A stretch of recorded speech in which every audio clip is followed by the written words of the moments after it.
2016 চনৰ প্ৰতিখন নিৰ্বাচনী সভাত তেওঁ কৈছিলে যে 45 দিনৰ ভিতৰত যিমান ফেঞ্চাৰ স্কুল আছে সকলো ফেঞ্চাৰ স্কুলৰ শিক্ষকসকলক নিযুক্তি দিয়া হ'ব বা ফেঞ্চাৰ স্কুলবিলাক প্ৰভিন্সিয়েলাইজ কৰা হ'ব আমি তেওঁৰ কথাত পতিয়ন গৈ আমি বিজেপি চৰকাৰক আদৰি আনি আমি গাদীত বহুৱালো কিন্তু 2017 চনত তেওঁলোকে এনেকুৱা এখন আইন আনিলে যিখন আইনক আজি আমি শিক্ষক হত্যাকাৰী আইন বুলি অভিহিত কৰিছো হে আইনখনত কিছুমান সৰু ধাৰা দিলে যিবোৰ ধাৰা উপধাৰাৰ কাৰণে আজি আমি বছৰৰ পিছত বছৰ ধৰি আমি ৰাজপথত আন্দোলন কৰিবলগীয়া হৈছে বহু শিক্ষকে আত্মহত্যা কৰিবলগীয়া হৈছে কমলপুৰ সমষ্টিত আত্মহত্যা কৰিছে শিক্ষামন্ত্ৰী মহোদয়ে ধেমাজিত আত্মহত্যা কৰিছে গোলাঘাটত আত্মহত্যা কৰিছে এইবোৰ মানে ঢেৰ শিক্ষকে আত্মহত্যা কৰিছে বহু শিক্ষকে উন্নত চিকিৎসাৰ অভাৱত মৃত্যুমুখত পৰিবলগীয়া অৱস্থা এটা হৈছে কিন্তু আমাৰ মাননীয় মুখ্যমন্ত্ৰী মহোদয়ে এইবোৰলৈ তেওঁৰ চকু নাই তেওঁ এতিয়া সংবাদ মাধ্যমত আমাৰ আন্দোলনৰ ওপৰত আন্দোলন লিখি তেওঁ এখন নতুনকৈ প্ৰাদেশিকৰণ আইন আনিব বুলি আমি গম পাই আছো তেওঁ সংবাদ মাধ্যমৰ যোগেদি এইবোৰ কথা তেওঁ জনাই আছে সেই মৰ্মে আমি যোৱাকালি মাননীয় শিক্ষামন্ত্ৰী মহোদয়ৰ আমি ওচৰত গলো গৈ মাননীয় শিক্ষামন্ত্ৰী মহোদয়ক আমি সুধিলো আৰু আমাৰ শিক্ষা বিভাগৰ উচ্চ পদস্থ বিষয়াৰ ওচৰত গৈ আমি সুধিলো যে আমাৰ 2013 আৰু 2021 চনত যিখিনি প্ৰাদেশিক শিক্ষানুষ্ঠানৰ পৰা বঞ্চিত হ'ল যিখিনি ৰিকগনাইজ হোৱা টিচাৰ যিখিনি কনকাৰেন্ট হোৱা টিচাৰ যিখিনি 2006 চনৰ আগত প্ৰতিষ্ঠা হোৱা শিক্ষানুষ্ঠান যিখিনি শিক্ষকে 10 বছৰৰ অধিক কাল শিক্ষকতা কৰিলে সেই শিক্ষকসকলক আপোনালোকে নিযুক্তি দিব নিদিয়ে কোন চাপে শিক্ষামন্ত্ৰী আৰু উচ্চ পদস্থ বিষয়াজনে ক'লে যে আপোনালোকৰ নহয় তেতিয়া আমি প্ৰশ্ন কৰিছিলো তেতিয়া কাৰ হ'ব তেতিয়া তেওঁলোকে ক'লে কিছু সংখ্যক মানে ৰৈ যোৱা ফেঞ্চাৰ স্কুলৰ হ'ব গতিকে এই বৈষম্য নীতি আজি আপোনালোকৰ চেনেলৰ যোগেদি মাননীয় মুখ্যমন্ত্ৰী মহোদয়ক ক'বলৈ বিচাৰিছো এই বৈষম্য নীতি আমাৰ লগত নচলিব আমি ৰাজপথত ওলাই আহিম আজি আপুনি মন্ত্ৰী পত্নীয়ে কি খাব বিধায়কৰ পত্নীয়ে বিধায়কৰ পদটো যোৱাৰ পিছত কি খাব মন্ত্ৰীত্ব যোৱাৰ পিছত মন্ত্ৰীজনে কেনেকৈ চলিব সেইটো কথা আপুনি চিন্তা কৰিছে কিন্তু শিক্ষক সমাজৰ মেৰুদণ্ড আপুনি এই মেৰুদণ্ড ভাঙি চুৰমাৰ কৰি দিছে এই শিক্ষকৰ সৃষ্টি কোনে কৰিছিলে ৰিকগনাইজ কোনে কৰিছিলে কনকাৰেন্ট কোনে কৰিছিলে আপুনি কৰিছিলে হিমন্ত বিশ্ব শৰ্মাদেৱ গতিকে আপুনি আমাক নিদিয়াকৈ কৈতো আপুনি পলাই যাব নোৱাৰে আপুনি য'তেই নাথাকক আমি বিচাৰি উলিয়াম আপুনি য'তেই নাথাকক আমি আন্দোলন কৰি হ'লেও আমি আমাৰ ন্যায় আনিমে আজি আপুনি আমাক ন্যায় দিব লাগিব আপোনাৰ সভা সমিতিত মহিলাসকলে নাচিলেও আপুনি পইচা দিয়ে আঁচনি আপুনি অসমখন ভৰাই পেলাইছে কিন্তু আপুনি শিক্ষকক ন্যায় দিব নোৱাৰে আজি অসমত আপোনালোকে সংবাদ মাধ্যমৰ জৰিয়তে দেখিছে বা আপোনালোকে প্ৰচাৰ কৰিছে যে কিছুমান শিক্ষানুষ্ঠানত এজন শিক্ষকে শিক্ষকতা কৰি আছে তেওঁ নোৱাৰা হৈ গৈছে সংবাদ মাধ্যমৰ যোগেদি এই শিক্ষকবিলাকে কৈছে যে আমাক শিক্ষক দিয়ক আমাৰ শিক্ষকসকলক কিয় তাতে নিযুক্তি দিব নোৱাৰে কিয় কথা কওক আপুনি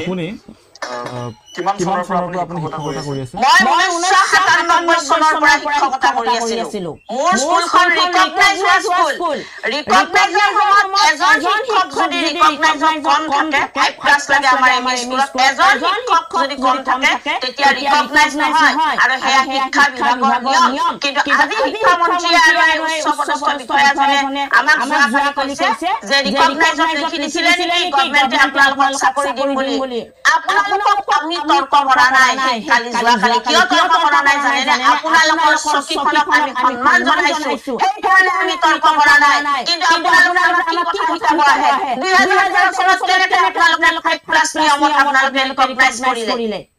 হয় 28 বছৰ চাকৰি কৰিছে পুৰবী কলিতা শইকীয়া বাইদেউ 28 বছৰ চাকৰি কৰাৰ পাছত আজি এখন এনেকৈ কাহি লৈ আৰু কলা বেছ পৰিধান কৰি তেওঁলোকে প্ৰতিবাদ সাব্যস্ত কৰিব লগা হৈছে আৰু চৰকাৰক তেওঁলোকে দাবী জনাব লগা হৈছে অনুনয় বিনয় কৰিব লগা হৈছে তেওঁলোকৰ চাকৰিটোৰ বাবে আহিব বিচাৰিছো বিশ্বজিৎ চেত্ৰী ডাঙৰীয়া আপুনি কওক যে চৰকাৰখনে আপোনালোকৰ লগত যিটো বৈষম্যমূলক নীতি আপোনালোক গ্ৰহণ কৰিছে এইটো কিয় বুলি ভাবে আজি শিক্ষক দিৱসৰ দিনাখন আমি সংবাদ মেল পাতিবলগীয়া হৈছে আৰু আপোনালোকৰ ওচৰত আমি কাম চাপিবলগীয়া হৈছে নহয় জানো এটা দুৰ্ভাগ্যজনক ঘটনা আজি এটা কথা আপোনালোকক আমি এটা কথা ক'ব বিচাৰিছো যে আজি যি অসম চৰকাৰে কিয় বৈষম্য নীতি গ্ৰহণ কৰিছে এই 26 চনৰ নেউতা 26 চনৰ নিৰ্বাচনৰ দেউনা পাৰ কৰিবৰ কাৰণে তেখেতসকলে কৰিছে এই তেখেতক অসমৰ মাননীয় মুখ্যমন্ত্ৰীৰ সকলো আমি পলিটিক্স বুজি পাইছো আৰু বুজি পাইছো কিন্তু আজি মাননীয় মুখ্যমন্ত্ৰী মহোদয়ক কৈছো যে আমাক বিনা চৰ্তে ভোট পাৰিব লাগিব কেইদিন আগত মাননীয় মুখ্যমন্ত্ৰী হিমন্ত বিশ্ব শৰ্মাই কৈছে যে 2026 চনৰ নিৰ্বাচনৰ কিয় আন্দোলন কৰিছে আগতে কি আন্দোলন কৰিব হয় আমি 31 বাৰ আন্দোলন কৰিছো তাৰ তেখেতে কি আন্দোলন আছিল নেকি আমাৰ প্ৰশ্ন সেইটো কথা এনেকে মানে নামক পাছত আমি জনাইছো আৰু আমি যোৱাকালি আমি মাননীয় মুখ্যমন্ত্ৰী শিক্ষামন্ত্ৰী লগ কৰিছিলো শিক্ষামন্ত্ৰী স্পষ্টকৈ কৈছে দল শিক্ষকসকলক পদ পাৰ্টিকৰণ কৰা নহব আৰু কৰা নহব আমি তেতিয়া সুধিলো যে কাৰ পদ পাৰ্টিকৰণ কৰা হ'ব তেখেতে কৈছে ভেঞ্চাৰ বিদ্যালয়ৰ পদ পাৰ্টিকৰণ কৰা হ'ব আমি এটা কথা ক'ব বিচাৰিছো মাননীয় মুখ্যমন্ত্ৰী মহোদয় বৈষম্য নীতি গ্ৰহণ নকৰিবলৈ আমি আহ্বান জনাইছো আৰু লগতে আমি এটা কথা স্পষ্ট কৰি দিছো ভেঞ্চাৰ বিদ্যালয়ৰ পদ পাৰ্টিকৰণ কৰিব নহব ये 2 অক্টোবৰ দিনাখন যেটো আইন আনিব আমাৰ দল শিক্ষকসকলৰ সমস্যা সমাধান কৰিবলৈ আনিব লাগিব আৰু 5 দিন আমি দিছো এই 5 দিন সময়ৰ ভিতৰত যদি মাননীয় মুখ্যমন্ত্ৰী মাননীয় শিক্ষামন্ত্ৰী প্ৰচাৰ মাধ্যমে যদি আমাৰ দল শিক্ষকৰ আইনখন আনিম বুলি নকয় তেনে ধাৰাবাহিকভাৱে আমি গণতান্ত্ৰিকভাৱে আমি আন্দোলন কাৰ্যসূচী গ্ৰহণ কৰিম এই আন্দোলনৰ কোনো অপ্ৰীতিকৰ পৰিৱেশ হ'লে তাৰ সম্পূৰ্ণ অসম চৰকাৰ আৰু মাননীয় শিক্ষামন্ত্ৰী মুখ্যমন্ত্ৰী হ'ব বাইদেউ আপুনি যিহেতু 28 বছৰ চাকৰি কৰিলে তাৰ পাছত আপোনালোকৰ যিখন বিদ্যালয় আছিলে সেই বিদ্যালয়খন আপোনাৰ এমালগেশ্যনৰ আপোনাৰ একত্ৰীকৰণ পাছত আপোনাৰ বিদ্যালয়খন নাইকিয়া হৈ গ'ল মানে কিছুমান বিদ্যালয় অকল বুলি নহয় কিছুমান বিদ্যালয় এনেকে এমালগেশ্যন কৰি দিলে আৰু এমালগেশ্যন কৰাৰ পিছত আমি কোনো আমাৰ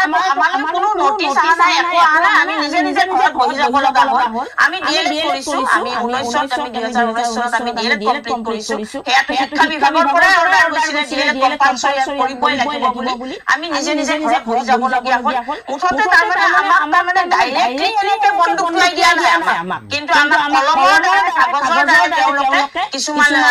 বুদ্ধি কৰি কিছুমান লগত এইবিলাক জইন এইবিলাকক লগত লৈ পেলাই তেওঁলোকে তাৰমানে এখন আইন আনিলে এতিয়া আপোনালোকৰ সংবাদ মাধ্যমৰ জৰিয়তে ক'বলৈ বিচাৰিছো মাননীয় মুখ্যমন্ত্ৰী মহোদয় এই ফালখন আপুনি আমাক এই ফালত আমাক ভাত দিব আপুনি অকল আপোনাৰ নিজৰ পৰিয়ালৰ কথা চিন্তা কৰিলে নহব অকল আপোনাৰ বিধায়কৰ আপোনাৰ লগৰ মন্ত্ৰীবিলাকৰ কথা চিন্তা কৰিলে আপুনি নহব অলপতে আপুনি সংবাদ মাধ্যমত কৈছিলে যে জয়ন্ত মল্ল বৰুৱাই পত্নীয়ে যেতিয়া 50 লাখ টকাৰ ৰাজ সাহায্য হৈছিলে তেতিয়া আপুনি কৈছিলে যে মন্ত্ৰী পদ যোৱাৰ পিছত কিদৰে খাব কিয় আপুনি কথাটো কিয় চিন্তা কৰিলে এজন বিধায়কে এটা সমষ্টিত মাত্ৰ 5 বছৰ কাম কৰে যদি 5 বছৰত তেওঁ যদি ৰাইজৰ কাৰণে ভাল কাম নকৰে তেতিয়া কিন্তু তথাপিও তেওঁৰ কাৰণে আপুনি পেঞ্চনটো বন্ধ কৰি নিদিয়ে চৰকাৰে পেঞ্চন বন্ধ কৰি নিদিয়ে কিন্তু এজন শিক্ষকে 25 বছৰ 30 বছৰ পৰ্যন্ত শিক্ষকতা কৰাৰ পিছত শিক্ষকৰ নিচিনা পবিত্ৰ পদত থাকি তেওঁতো কোনো চুৰ নহয় ডকাইত নহয় ধৰ্ষণকাৰীটো নহয়